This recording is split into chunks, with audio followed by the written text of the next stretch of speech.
Bueno, primero que todo, muy buenos días. Les damos la más cordial bienvenida al webcast Atención Médica basada en valor para mitigar el impacto de la segunda ola. Agradecemos, por favor, que nos hagan llegar todas sus preguntas a través de la sección Q&A que se encuentra desplegada en la parte inferior de la plataforma. Mi nombre es Luis Camilla, soy socio líder de Industria de Salud en EY Chile y junto con nuestro socio de consultoría en transformación de EY, Pablo Arnuncio, y el Chief Strategy Officer de la consultora ACQ, el doctor Ricardo Quesada, con quienes tenemos una alianza estratégica comercial. Trataremos de abordar durante esta convocatoria la gran mayoría de todas sus consultas. Para comenzar, dejo con ustedes a Pablo Arnuncio, quien será nuestro moderador en esta conversación. Pablo, ¿estás por ahí? Sí, muchas gracias, Luis, y muchas gracias a todas las personas que se han conectado. La verdad es que, bueno, vamos a intentar sacar el mayor provecho a esta hora de conversación. Creo que también es muy interesante, como decía Luis, que aprovechen la posibilidad de enviar sus consultas, comentarios o lo que consideren para poder también discutirlas con el doctor Quesada. Y bueno, un poco lo interesante de esta sesión es conversar con el doctor Ricardo Quesada y escuchar un poco su punto de vista, porque, claro, parece obvio que uno de los ámbitos más impactados por la pandemia es el de las instituciones de salud, ¿no? Entonces, en ese contexto nos hacemos preguntas de cómo se adaptan los modelos de gestión a esta nueva situación. Hay varios modelos y ahora tendremos la oportunidad, el doctor Quesada nos explicará cuáles son los principales modelos que se están utilizando a nivel internacional para gestionar la salud de poblaciones y para gestionar la salud en general. Y en realidad lo que queremos también profundizar un poco es cómo se pueden adaptar o cómo nos van a ayudar en cómo gestionar la pandemia, cómo gestionar la salida de esta pandemia y también con una aplicabilidad concreta al mercado chileno, ¿no? No es lo mismo el contexto en el ámbito de salud en otros países que en Chile y, por tanto, bueno, pues la foto que queremos sacar con el doctor Quesada es bien la aplicabilidad al mercado chileno. Entonces, por un lado, dar una visión general de en qué consisten estos modelos de gestión y, en lo particular, cuál sería un poco su aplicabilidad a este contexto, a esta problemática actual de la pandemia y, en concreto, del impacto de la segunda ola. Sin más, le dejo la palabra al doctor Ricardo Quesada. Bueno, si tuviésemos que contar su currículum, prácticamente nos podríamos estar toda la hora del webcast, entonces casi prefiero resumir en que él ha estudiado y aplicado estos estudios de manera muy completa y a lo largo de toda su carrera profesional, tanto en Chile como en el extranjero, y entonces tiene muchos ejemplos, mucho conocimiento y, bueno, sin más, le dejo la palabra. Parece que ha tenido ahí ahí está, con la presentación. Ricardo, por favor. Hola a todos, muy buenos días. Gracias por conectarse con nosotros a conversar sobre este tema. Gracias a EY por la oportunidad. Creo que la razón más importante por la que es fundamental que conversemos sobre esto y que analicemos este tema desde los puntos de vista de Value-Based Healthcare y salud de poblaciones es porque Chile en particular ha enfrentado de alguna manera dos golpes consecutivos. Tenemos un estallido social que ha venido a redefinir las circunstancias en las que nos estábamos desempeñando y acto seguido una pandemia a nivel mundial que estresa aún más sistemas de salud que ya estaban funcionando al límite, si es que no deficitariamente. Por lo tanto, ocupar metodologías y herramientas que han probado ser útiles en otras partes del mundo y tratar de adaptarlas a la realidad chilena es de todo sentido y tal vez abre una oportunidad de enfrentar este desafío con mayores probabilidades de éxito.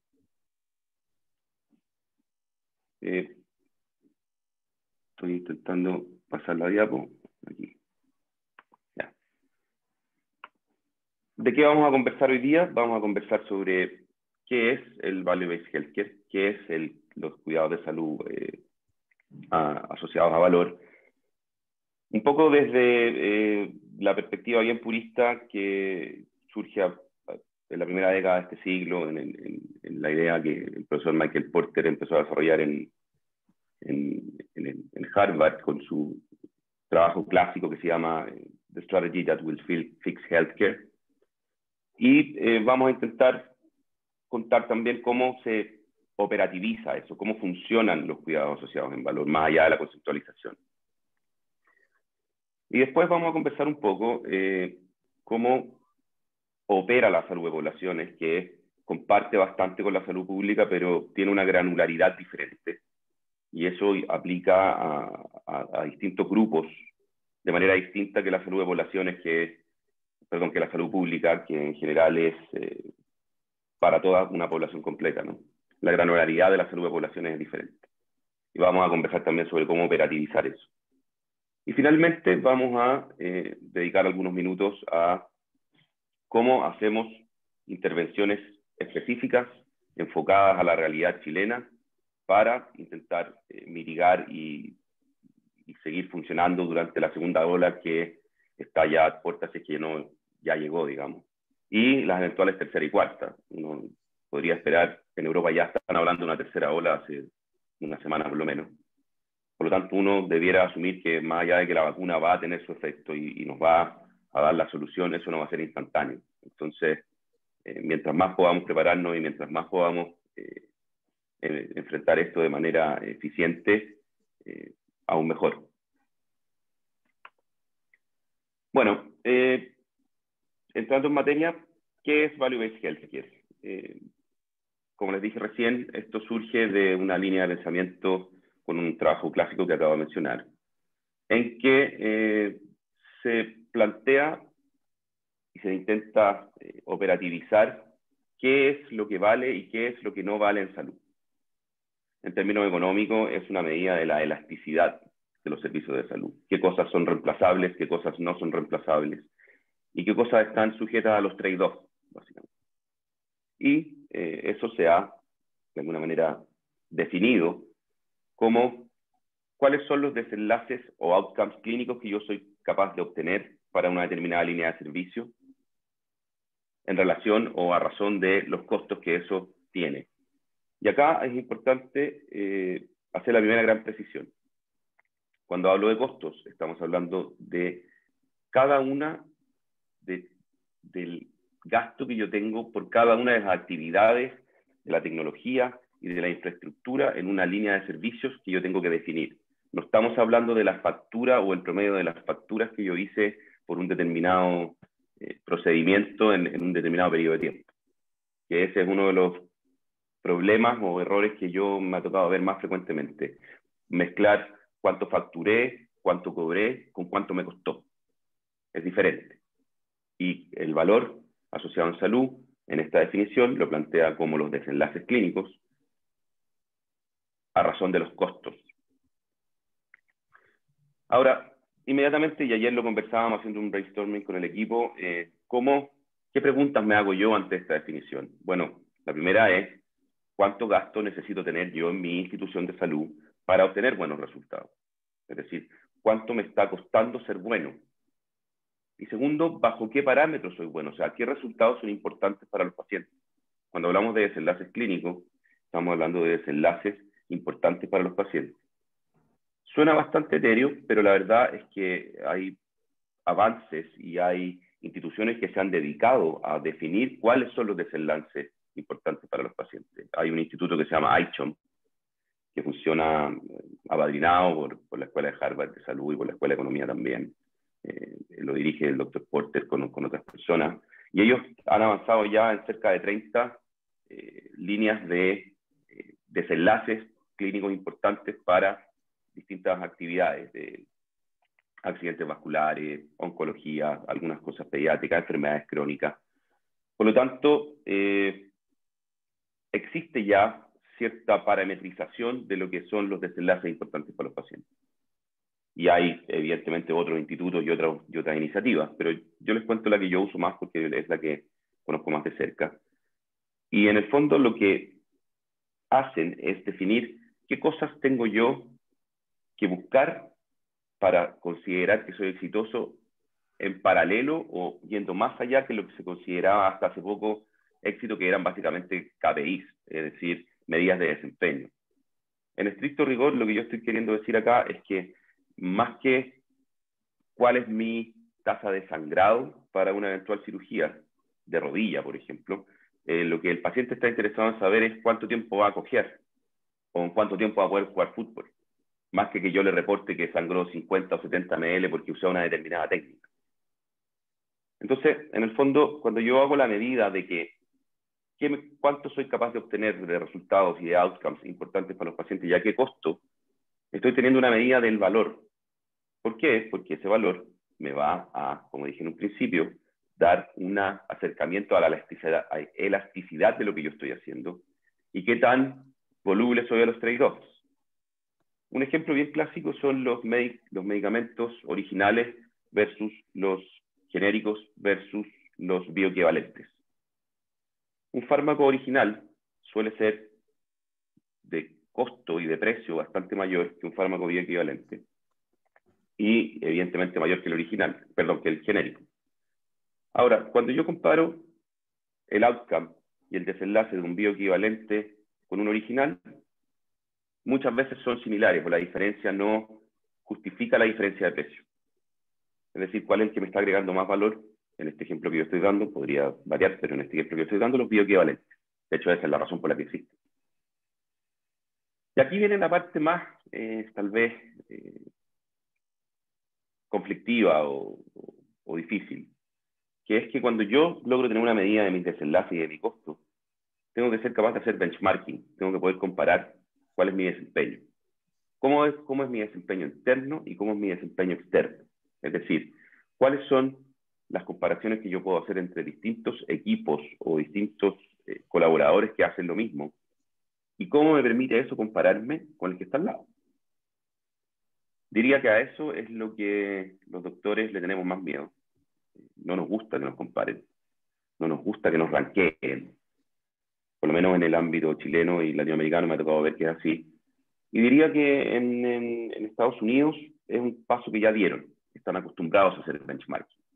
Y de hecho, están acostumbrados a asociar compensaciones a ese benchmarking. Por lo tanto, una vez que uno entra en este camino, entra a definir parámetros diferentes para un eventual análisis FODA. ¿Cuáles son mis fortalezas? Evidentemente, una de mis fortalezas es donde yo soy capaz de obtener desenlaces mejores que los demás si me comparo con ellos. Una oportunidad es decir, bueno, soy capaz de obtener esos desenlaces a un costo conocido, controlado y tal vez disminuirlo. ¿Cuáles son mis debilidades? Evidentemente, si es que yo estoy obteniendo desenlaces y outcomes que son menos buenos o más malos que los que obtienen los demás. Y la amenaza es, bueno, ¿a qué costo estoy obteniendo esto? ¿Se me está o no incrementando demasiado el costo? Que es probablemente la amenaza que hemos visto desde los últimos 50 años toda la gente que se dedica a la salud. Es decir, la inflación en la salud es siempre 3, 4, 5 puntos más alta que la inflación normal. El gasto en salud ha llegado en Estados Unidos a 18% del PIB, en otros lugares no tanto, pero todos tienen una pendiente al alza que en algunas partes, dado intervenciones de value healthcare y de salud de poblaciones, se ha logrado aplanar, pero hasta ahora nunca lo han logrado hacer disminuir. Y el problema y la amenaza grande es que ese incremento de gasto no necesariamente ha ido asociado a un aumento de desenlaces si me comparo con lo que están haciendo los del lado, en Estados Unidos por lo menos. Ahora, evidentemente sí, las expectativas de vida en el año 2020 son mucho mejores que hace 50 años atrás y la demanda de las cosas que hay son más complejas, es cierto.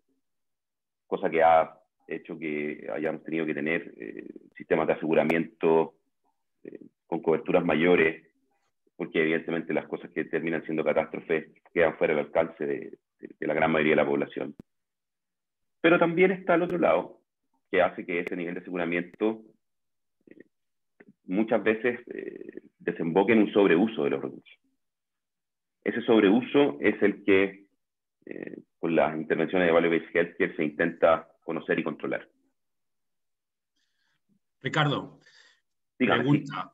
Sí, Ricardo, oye, bueno, yo creo que todos los conceptos que nos has transmitido, digamos, son bastante lógicos y tienen bastante sentido común, ¿no? Lo complicado de todo esto es implementarlo, ponerlo en marcha, etcétera. Entonces, ¿nos podrías dar algún caso, explicado brevemente, claro, de alguna institución donde esto se haya implementado exitosamente?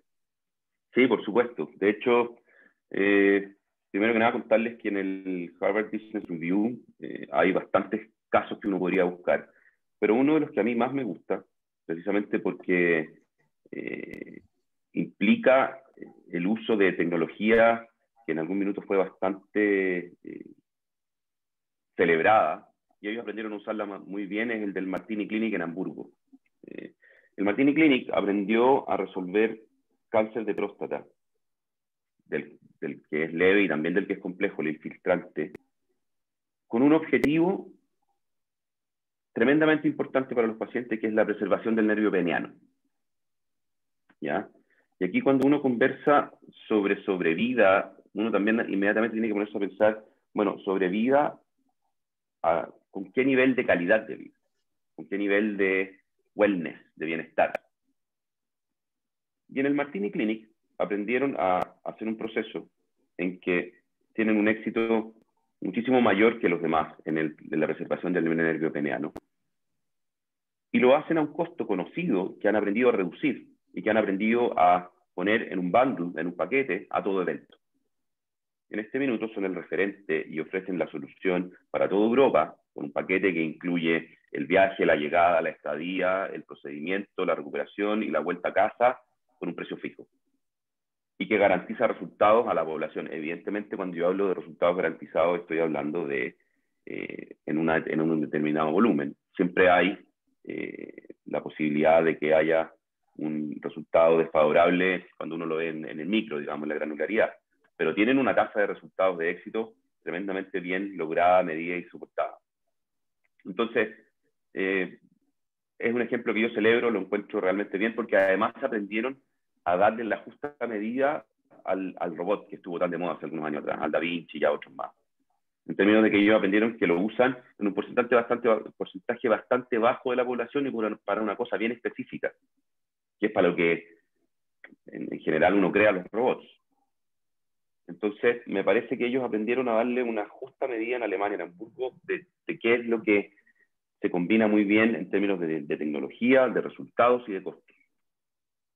Ahora, en Latinoamérica, en Chile específicamente, he visto intervenciones por una rama o por la otra, pero no por las dos. He visto equipos que miden muy bien los outcomes. El equipo de neurovascular de la Santa María mide sus outcomes muy bien y los publica muy bien. Conozco un ejemplo de la medición de costos que se hizo en el San Juan de Dios, está publicado, en que midieron los costos de los cuidados intensivos, un poco para apoyar los pagos por GRD. En una charla siguiente a cargo del doctor Carvajal vamos a conversar de eso probablemente. Pero no he visto todavía la combinación de las dos cosas. Creo que vamos hacia allá, pero no lo he visto aún. Y creo también que la razón por la que en otras partes se ha avanzado más es porque hay incentivos desde el punto de vista gubernamental y de la decision makers y los hacedores de política en términos de compensar, financiar y promover el avance de esto. De alguna manera, la zona de confort en la que está la salud en Chile y en otras partes del mundo no se mueve si es que no hay una decisión y una promoción desde el punto de vista de los tomadores de decisiones y hacedores de política. Eso hay que promoverlo, hay que financiarlo, y así se hizo en Estados Unidos. De hecho, los programas empiezan promoviendo y financiando los que empiezan, y a los 5 años ya te lo empiezan a exigir de manera obligatoria para poder seguir participando del sistema. Ahora, ¿cómo dar cuidados basados en valor? Esto intenta básicamente un control de la variabilidad para disminuir el riesgo. Es decir, yo tengo que empezar por intentar estandarizar la práctica con protocolos basados en evidencia médica. Y diría que acá tenemos uno de los problemas grandes que yo he visto en Chile y, bueno, y en las partes donde las cosas no resultan en este sentido, por lo menos. No hemos sido capaces todavía, y probablemente tiene que ver con que los modelos de negocios de salud a veces tienen un lado más inmobiliario que de salud. No hemos sido capaces de hacer que en un gran porcentaje de las veces la práctica sea siempre la misma. Es decir, las excepciones en lo que a mí me ha tocado ver son demasiadas.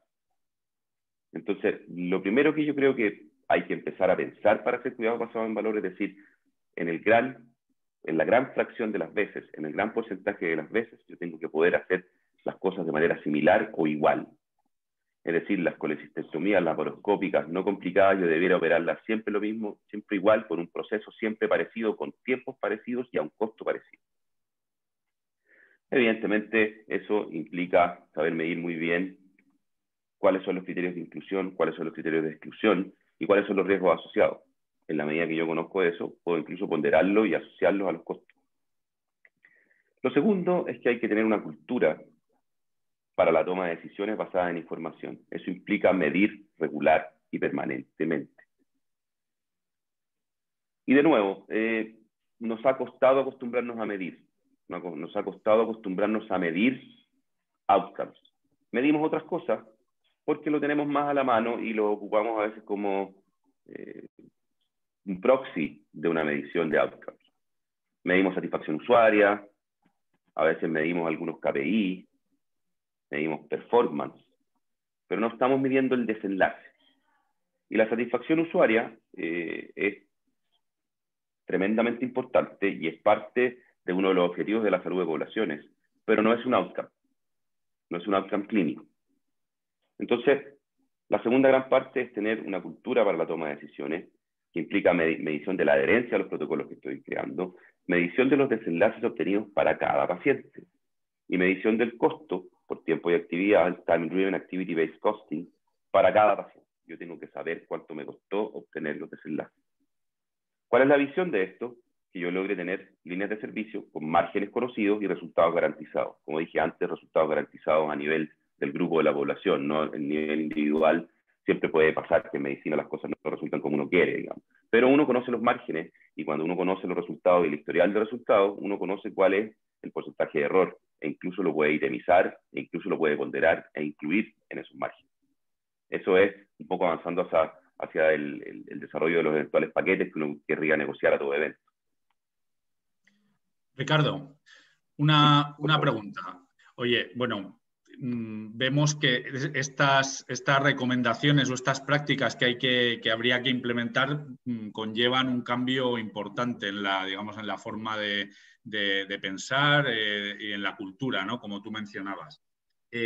¿Conoces algún caso en el cual, o nos puedes compartir con nosotros en el cual por no gestionar esto no ha funcionado, no se ha podido implementar un modelo de este tipo, no ha funcionado bien? Y nos puedes comentar un poco cuáles fueron los fallos o qué es lo que no se pudo alcanzar. Sí, diría que esto es difícil. Diría que casos en los que se ha intentado hacer y no ha resultado hay bastantes. En Estados Unidos, en Europa, en Latinoamérica también. Algún caso específico no voy a mencionarlo, pero voy a mencionar razones. Eso. Razones por las que esto falla, primero que nada porque esto implica una gran gestión del cambio. Implica conocer que esto tiene que tener una sensación de urgencia, así mencionando muy bien los 8 pasos de Porter, digamos, ¿no? Esto tiene que generar una sensación de urgencia. Hay que darse cuenta que por lo menos en Chile, y diría que en todo el mundo, pero en Chile específicamente, dada el estallido social, las necesidades sociales y dada la pandemia, esto se viene y se viene ahora. Y esa sensación de urgencia hay que tenerla. Y eso implica que hay que gestionar ese cambio. El cambio se gestiona. La implementación tiene una ciencia de implementación. No se hace de manera intuitiva. Hay personas, hay grupos que saben hacer esto con mayor probabilidad de éxito. Y por lo tanto, me parece que cuando las bases de un proceso como este no están bien seteadas, la probabilidad de error más adelante es bastante más grande. Y lo segundo que he visto que tiene una gran relación con que esto no pueda no resultar es la tecnología de la información, que no necesariamente implica que yo tenga que tener un tremendo CRM para identificar brechas o que yo necesariamente tenga que tener un tremendo software para poder hacer value-based healthcare. Lo que implica es que tengo que tener una persona tremendamente capacitada y muy ordenada que sea capaz de generar mecanismos y metodología de medición. Y que esa medición puede empezar por un parámetro y después agregar 2 o 3, por supuesto, pero hay que saber hacerlo. Y esa tecnología de la información, que repito, no necesariamente implica un tremendo software, una tremenda instalación, hay que saber manejarla bien. Si yo no soy capaz de medir y de obtener resultados que sean transmitibles y medidas de éxito para el equipo que estoy tratando de gestionar y de llevar por este camino, las cosas se me van a desmoronar a poco andar. Creo que esto requiere una intervención que es factible, que está a la mano de los chilenos somos líderes en salud en Latinoamérica, pero que implica tener tiempo para pensar un poquito más allá del día a día. Que si yo estoy todo el día apagando incendios, haciendo lo urgente y lo importante, voy a tener pocas probabilidades de que me vaya bien en lo que es importante y no tan urgente. Entonces, creo que esas 3 cosas son las claves. Claro, reconozco el esfuerzo de todos los que han intentado hacerlo y creo que se merecen el mayor de los reconocimientos por eso, digamos. Es un esfuerzo importante. Ahora, las medidas de éxito para mí van por ahí. Buenísimo. Vamos a lo que es salud de poblaciones. ¿Por qué es distinta que la salud pública? Porque tiene más granularidad. ¿Qué es lo que hace la salud de poblaciones? Identifica grupos que comparten características, que tienen ciertos denominadores comunes, y los clasifica según sus necesidades de salud, según sus determinantes sociales, para diseñar programas, para diseñar líneas de servicio específicas y eficientes que consideren su riesgo. Es decir, en simple, no es lo mismo que yo sea un diabético que tiene la oportunidad de controlarse todos los meses o optar a una bomba y controlarse todos los meses con un internista o un diabetólogo, a que yo sea el mismo diabético con la misma severidad y que estoy en el programa de cardiovasculares de algún centro de salud primario fuera de Santiago. ¿Se puede lograr éxito en los dos? Se puede, pero hay que identificar cuáles son los determinantes sociales, cuáles son las características y denominadores comunes y cuáles son las necesidades. Es decir, la salud de poblaciones lo que hace es buscar intervenciones tailor-made, adaptadas a distintos grupos. Y en segunda instancia, lo que busca es buscar relaciones que permitan compartir el riesgo entre pagadores y prestadores, y también entre el paciente. De alguna manera, nosotros hemos funcionado siempre poniendo el riesgo en una sola parte. O el riesgo lo asume completamente el pagador, o el riesgo lo asume completamente el paciente. Pocas veces el riesgo lo asume el prestador. Nosotros tenemos que tratar de avanzar a que diseñemos modelos en que seamos capaces de repartir ese riesgo. Ponderar ese riesgo y distribuirlo de manera más equitativa. Se empieza con una fracción variable pequeña, es lo que el camino que han empezado a caminar en Estados Unidos, y los europeos lo hacen también hace un tiempo, en que vamos caminando desde lo que se denomina un fee for service, yo pago por un servicio, hasta llegar a un fee for value, yo pago por el valor agregado en la medida de lo que estábamos conversando hace un rato. Desde mi punto de vista, esto no es posible hacer a la manera de un Big Bang. Creo que las probabilidades de éxito son más caminando por una fase intermedia en que yo tengo una compensación variable asociada a la performance, a los KPI, que como dije antes no son un outcome, pero es lo que tenemos a la mano y es lo que sabemos hacer.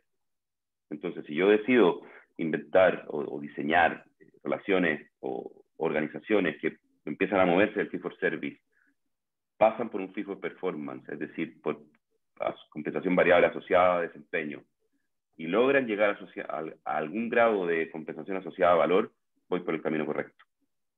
Eso es salud de poblaciones. Es lo que en Estados Unidos se ha denominado Patient-Centered Medical Homes, como atención primaria. Es lo que en Estados Unidos se ha denominado Accountable Care Organizations, como agrupaciones de salud secundaria y terciaria de complejidades mayores, para hacerse cargo de determinadas poblaciones y hacerse cargo de lo que, según Berwick, del año 2002, era el triple aim, el triple objetivo, que es la calidad, los costos y la experiencia de los pacientes. Ahora ya van como en el quintuple aim, porque después agregaron la experiencia de los colaboradores y ahora de los caregivers, que son la familia que vive alrededor de los pacientes enfermos, pero el concepto es más o menos el mismo. Perfecto. Ricardo, mira, nos están llegando multitud de preguntas, lo cual es buenísimo y creo que es súper interesante. Ahí un poco lo que planteo a los participantes que hayan enviado preguntas es que sí o sí se las vamos a contestar, ya sea acá durante el webcast o si no, como tenemos sus emails, se las contestaremos después, ¿vale? Pero voy a ir tomando alguna de ellas. ¿Sí? Sí. Voy a ir tomando alguna de ellas, si te parece, ¿no? Entonces, mira, en estos tiempos, un poco, y además viene muy al caso, ¿no? Por la situación en la que nos encontramos, ¿no? Y entonces, en estos tiempos de incertidumbre en Chile, ¿qué recomendaciones o ideas claves puedes entregar para afrontar un posible cambio como el propuesto, considerando que probablemente las gerencias buscan ahora más la certidumbre, algo conocido, y no tanto meterse en algo no tan conocido, ¿no? ¿Tienes ahí alguna recomendación? Sí, completamente de acuerdo. Y yo creo que es precisamente una medida de certidumbre de lo que estamos hablando. Es precisamente una medida de certidumbre, es decir, yo tengo que conocer los costos de lo que yo estoy haciendo para poder conocer los márgenes para obtener los resultados que quiero. Es decir, si no hay nada más que produzca más certidumbre que decir, yo tengo un determinado resultado con un determinado proceso que controla la variabilidad a un determinado costo para que yo pueda definir cuáles son los márgenes que obtengo de esos resultados. Y ahí voy a ir a una conversación de una anécdota que cuando yo llegué a Estados Unidos, alguna vez conversando con un grupo de doctores, me vino la clásica pregunta de, doctor, pero en Estados Unidos son todos los doctores millonarios y la situación es diferente. Y la verdad es que yo tuve que decir que no todos los doctores son millonarios. ¿Cuáles son los doctores que han logrado ser exitosos en la medida que nosotros consideremos que la plata es éxito, pero bueno, eso es otra harina de otro costal? Pero los que sí han logrado obtener los mejores contratos son los que han logrado articular tres patas. Son los que han logrado articular un desempeño clínico de excelencia, que han logrado medir y reportar ese desempeño de excelencia y que han logrado darle sustentabilidad a través de un equipo de doctores que trabajan con ellos, que vienen capacitándose para sustentar pequeña empresa que circula alrededor de este doctor y que va y contrata su servicio con un determinado hospital o proveedor, digamos. Entonces, cuando uno requiere, no sé, cualquier tipo de especialidad o de cuidado en Estados Unidos, tu seguro te dice, mire, estos son los doctores a los que usted puede optar, dado el contrato que usted tiene con este asegurador. Y ese doctor, evidentemente, el que cobra más caro, es el que tiene los mejores resultados y los puede demostrar. Por lo tanto, desde ese punto de vista, para cualquier administrador o gerente o líder no médico de una entidad de salud, dada la incertidumbre que la situación social y epidemiológica nos puso, debiera ser interesante la certidumbre que esta manera de trabajar ofrece. Ahora, que implica esfuerzos, por supuesto que lo implica. Aquí el que quiere celeste que le cueste, digamos, pero que es la certidumbre que necesitan y buscan para poder ser eficientes en la administración que andan buscando, yo pienso que sí. Perfecto. Bien, vamos a intentar conversar ahora de cómo combinamos cuidados asociados a valor, salud de poblaciones para Chile en una situación como es entregar cuidados de COVID-19 en una segunda ola. Y lo primero que tengo que decir es que lo importante acá es tener clarísimo que hay que capturar datos, hay que poder representar de manera fidedigna la realidad.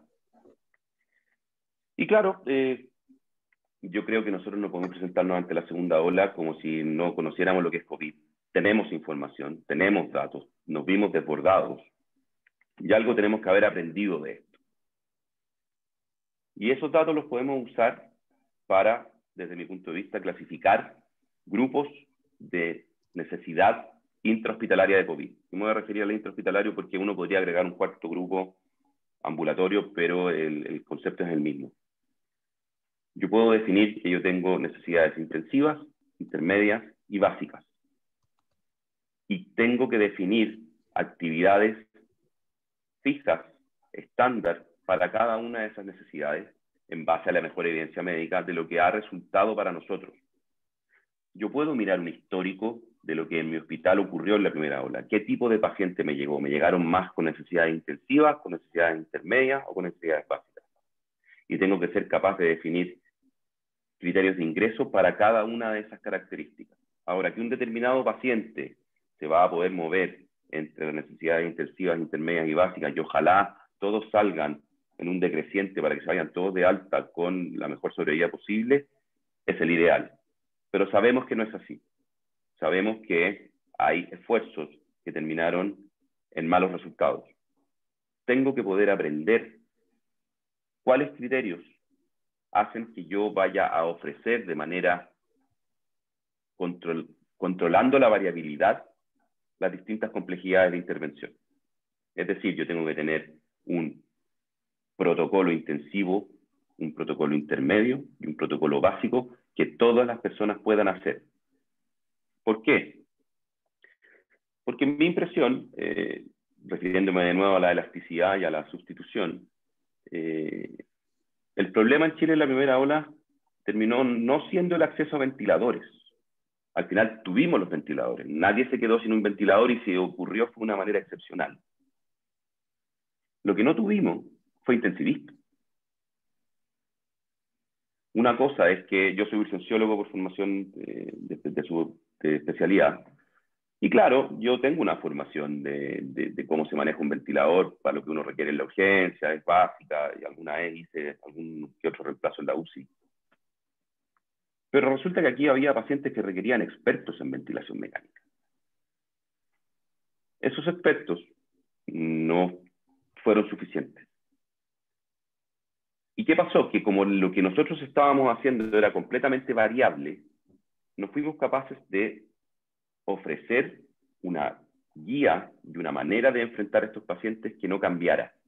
Y evidentemente eso se tradujo en costos. Costos que no necesariamente implicaron un buen resultado. Por lo tanto, lo que yo estoy planteando es que mirando lo que nos ocurrió para atrás, en primera instancia tengamos un protocolo estándar de cómo vamos a comportarnos en intensivo, en intermedio y básico, con criterios de ingreso y egreso para cada uno. Ese protocolo tiene que tener una especificación de las actividades diarias y metas esperadas. Y evidentemente tiene que tener reporte e identificación de las excepciones. Todos sabemos que en medicina hay excepciones y yo no las voy a negar acá. Sería poco verosímil, ¿verdad? Hay excepciones. Esas excepciones hay que identificarlas y reportarlas. Resulta que mi paciente que yo tenía en el protocolo de complejidad intermedia tiene una falla renal aguda, va a requerir a lo mejor, y aquí me voy a meter un poquito en GRD, va a requerir a lo mejor alguna situación tecnológica que ajusta el pago por GRD, diálisis continua. Bueno, esa diálisis continua tiene ciertos parámetros para tener una compensación aceptada por GRD en FONASA.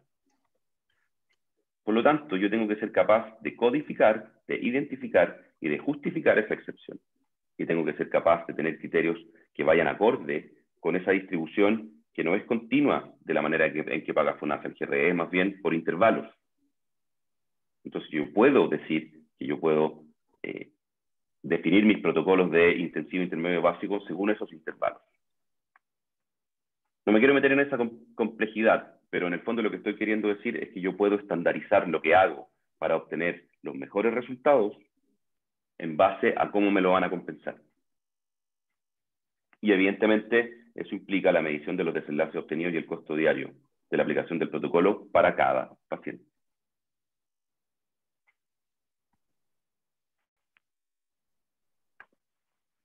Ahora, ¿qué hago con la actividad no COVID? ¿Cómo soy eficiente en la segunda ola?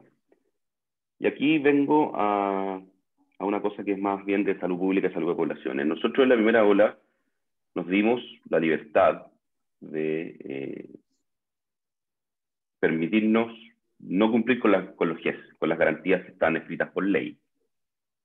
Y se entiende, es una situación de excepción.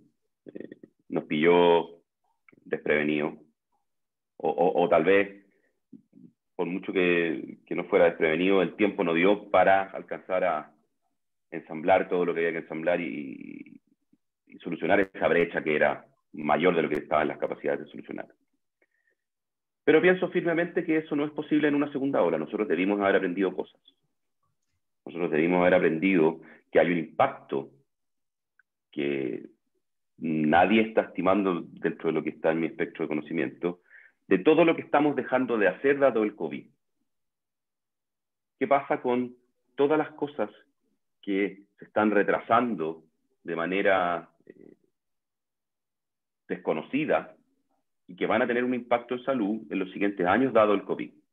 Hay un estudio por ahí que dice que el backlog, es decir, la línea de impresión de la cirugía ortopédica en Estados Unidos, que tiene bastante más recursos que nosotros para solucionar, se van a demorar 8 años en restablecerlo.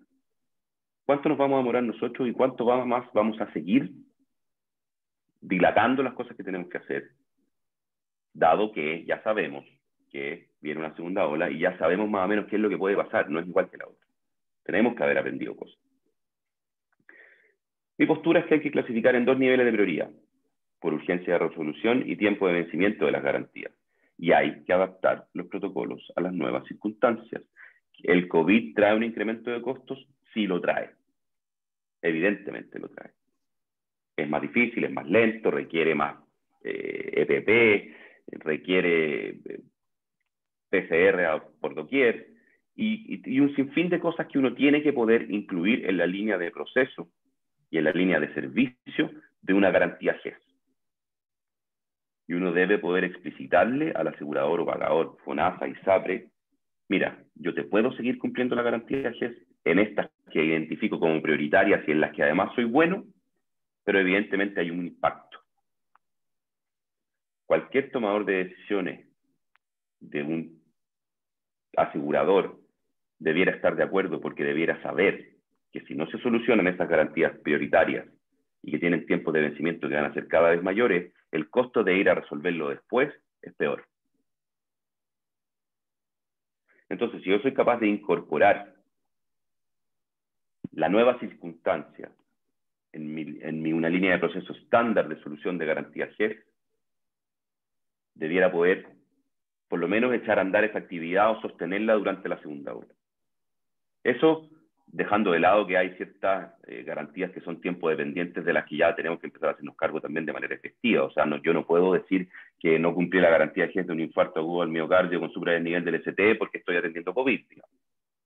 Y el costo que eso va a tener después va a ser, en términos no solo de rehabilitación y de manejo de la insuficiencia cardíaca posterior, sino que también de escalas de Avisa y de bienestar y de Cali. Lo mismo los accidentes vasculares y todo lo que es tiempo dependiente como primera prioridad. Ahora, que eso implica un costo mayor, que hay que incluirlo en la línea de procesos y en lo que está negociado, por supuesto que hay que incluirlo, hay que ir a conversarlo de nuevo, por lo menos para la segunda ola.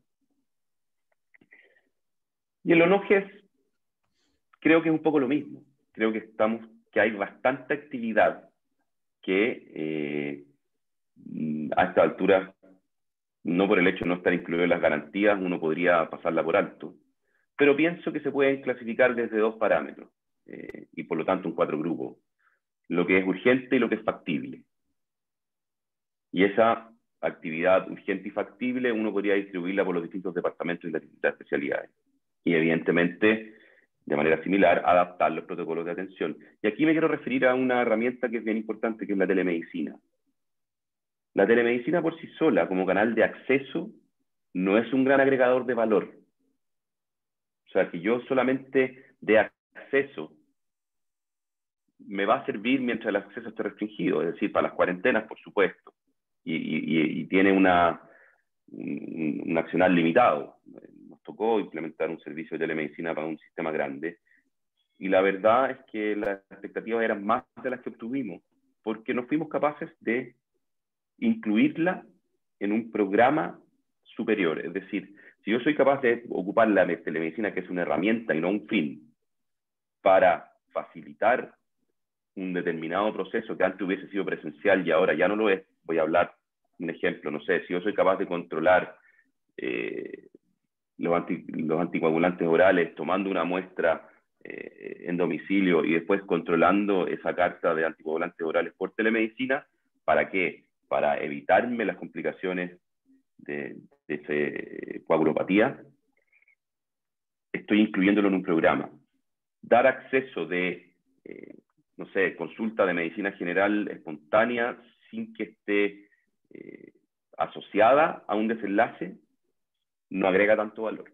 Agrega el valor de acceso, sí, eso no lo voy a negar, pero no es el máximo valor que uno le puede sacar a una herramienta como la telesalud y telemedicina. Y cuando digo telesalud, no solamente el acceso a la consulta con un doctor, estamos hablando de un sinfín de cosas que se puede hacer con profesionales y técnicos no médicos, que se pueden hacer a distancia. Nuevamente, medir costos por actividad y tiempo de protocolos para cada paciente y medir y reportar KPIs de eficiencia. Yo aquí diría que vayamos más a un fee for performance que a un fee for value. Estamos en tiempos de emergencia, no estamos en tiempos de ponernos a pensar en que vamos a ir a buscar fee for value durante la pandemia. Lo veo difícil. El peor enemigo de lo bueno es lo mejor. Con que nos logremos setear hacia una compensación asociada a la performance, me parece un tremendamente buen objetivo.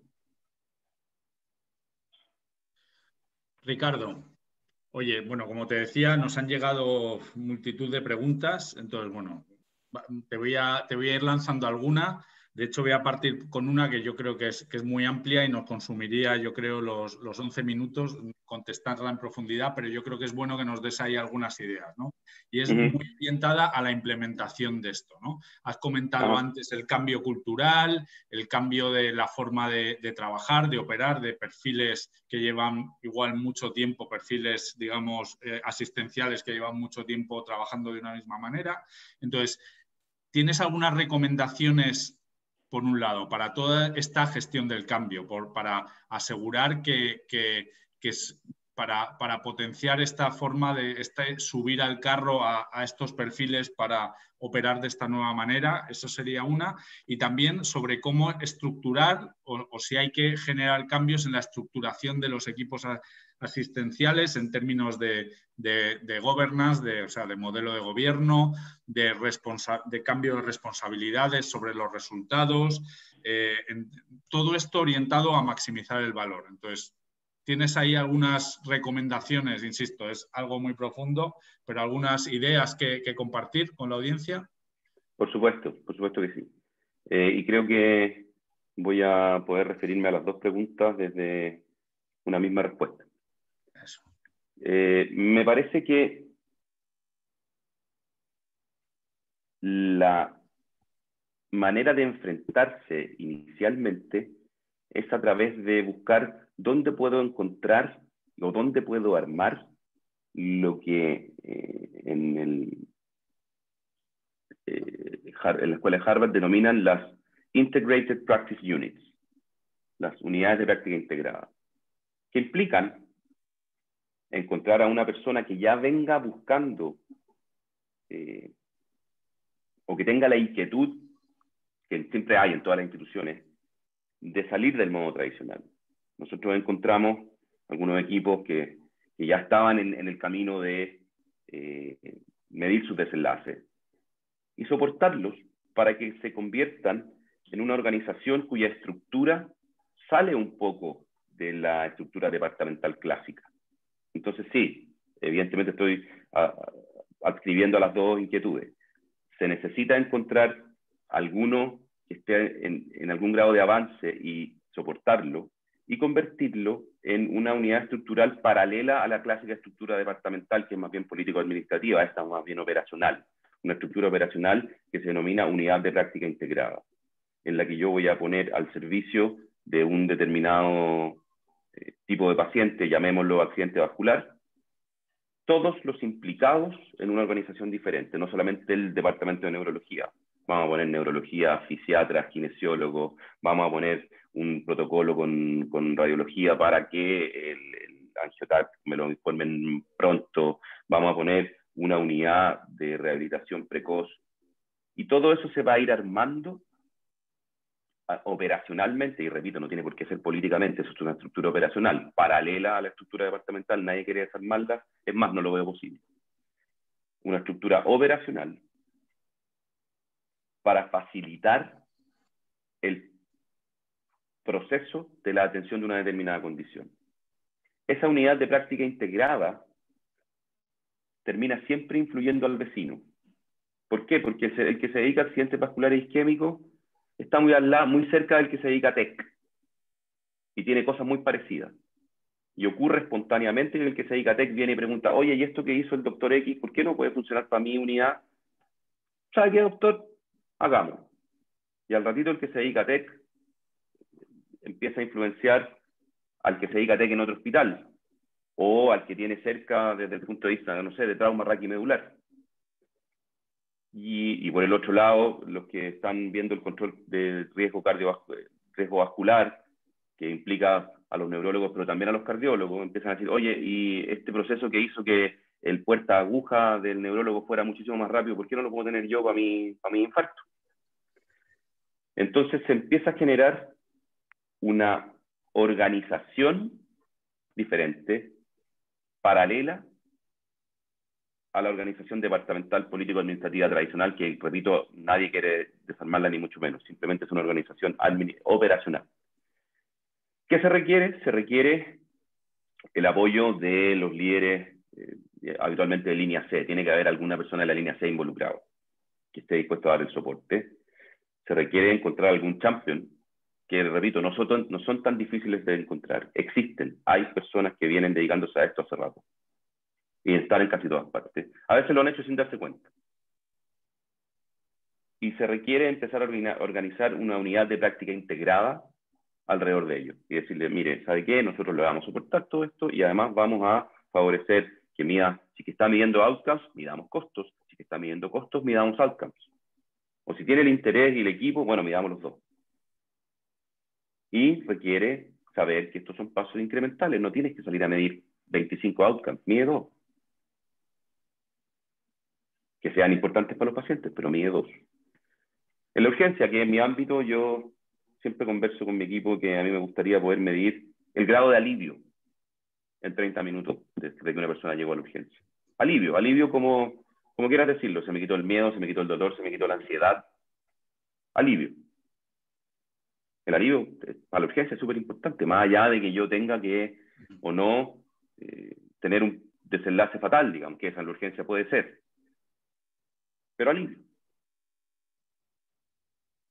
Ese outcome reportado por los pacientes es lo que tengo que salir a buscar. No tienen que ser 10, puede ser 1, puede ser 2. Busquemos un champion, veamos cómo armamos una unidad integrada alrededor de él, busquemos el apoyo de la línea C, definamos 1 o 2 parámetros y veamos cómo eso influencia a los demás. Me quedo con eso. Poco a poco ir generando resultados, ir generando, digamos, engagement en el resto de la organización y a partir de ahí crecer. Una última pregunta y ya le dejo a Luis para concluir porque nos estamos acercando yo voy a prometer que las respondo todas por correo. Sí, no, eso está claro, las vamos a responder. Pero una sobre riesgos, ¿no? En este modelo, o sea, pasando de un fee for service a un fee for value, digamos que se reparten o se redistribuyen los riesgos entre los diferentes actores, entre los pacientes, los aseguradores, los prestadores. Entonces, ¿nos puedes comentar un poco sobre eso, sobre cuáles son, cómo quedan los riesgos o cuáles son los principales riesgos que se tienen que gestionar en cada uno de estos actores? A ver, el riesgo tiene que ver con cómo vamos a responder cuando las cosas no resultan como nosotros queremos. Y ese riesgo tiene varias aproximaciones. Primero que nada, cuando yo defino una manera estándar de trabajar con un costo conocido y tengo un histórico de mis resultados, eso es para cuando uno ya tiene un tiempo de evolución, aunque hay muchas personas que ya saben cuáles son sus tasas de infección, cuáles son sus tasas de sobrevivencia y mortalidad, cuáles son Uno puede definir criterios de inclusión o exclusión para una determinada línea de servicio. Es decir, si yo soy un obeso mórbido de IMC más de 40 y tengo que hacerme un procedimiento que habitualmente no es de bajo riesgo, como una colecistectomía laparoscópica programada, evidentemente mi riesgo de tener que requerir una ventilación mecánica prolongada que me puede hacer estar un día o dos en la UCI es mucho mayor que una persona que tiene un IMC de 24. Eso se puede definir de varias maneras, como un criterio de exclusión o conociendo cuál es la tasa de complicaciones que yo tengo en este tipo de paciente e incluyéndola como un ponderado coeficiente de riesgo en el protocolo. Es decir, si yo soy muy bueno en operar obesos mórbidos con colecistectomía laparoscópica para hacer vesículas, digamos, para sacar la vesícula por los cálculos, y resulta que mi tasa de complicaciones es baja y la puedo estimar y la puedo conocer y ponderar, yo puedo incluir un coeficiente de riesgo en mi protocolo. Entonces, ¿qué hace eso? Que yo diga, conozco el riesgo, lo pondero y lo incluyo o definitivamente defino criterios de exclusión, pero me hago cargo en la eventualidad de que las cosas no resulten. Es decir, si esa colecistectomía laparoscópica implicó una estadía prolongada en UCI porque resulta que las cosas las hicimos mal o salieron mal, yo no puedo transferir ese costo al paciente que no tiene nada que ver. Y de alguna manera yo debiera poder prorratearlo con el otro implicado que es el pagador asegurador. No puedo decir, ¿sabes qué? Te operé una rodilla y sigues cojo, bueno, te tengo que operar de nuevo, así que te voy a facturar lo mismo otra vez. Eso ni para los autos pasa. O sea, si yo llevo mi auto al mecánico, me lo arregla, me lo devuelve y no quedo bueno, lo voy a llevar de nuevo y no le voy a pagar. A no ser que esté roto por otra cosa, ¿no? Pero igual ahí conversaríamos de por qué el diagnóstico no fue el adecuado al principio. Claro. Ese riesgo hay que ponderarlo, hay que incluirlo y hay que definir criterios de inclusión o exclusión o incluirlo en el protocolo como una ponderación, un coeficiente de riesgo. Se hace para casi todas las otras actividades. También se puede hacer para salud. Perfecto. Bueno, Ricardo, te agradezco mucho Gracias tu visión. Ha sido, yo creo, súper importante. Aprovecho para contestar otra de las preguntas, que es que si vamos a compartir la presentación, y la respuesta es que la vamos a compartir y es más, vamos a enviar el link de la charla para que cualquiera la pueda escuchar o la puedan distribuir o lo que ustedes consideren, ¿vale? Y le cedo la palabra a Luis para cerrar. Sí, muchas gracias, Pablo. Bueno, finalmente quiero básicamente agradecer a Ricardo y a ti, Pablo, por estar presente en este webcast y por supuesto un afectuoso agradecimiento a nombre de Iguay y ASQ, a todos los participantes que estuvieron presentes y también muchas gracias por sus preguntas, su interacción. Y finalmente, para finalizar, me gustaría aprovechar esta oportunidad también para dejar a todo el mundo invitado a los siguientes eventos del sector salud que estaremos realizando regularmente. Sin nada más que decir, muchas gracias y que tengan un excelente día. Gracias a todos.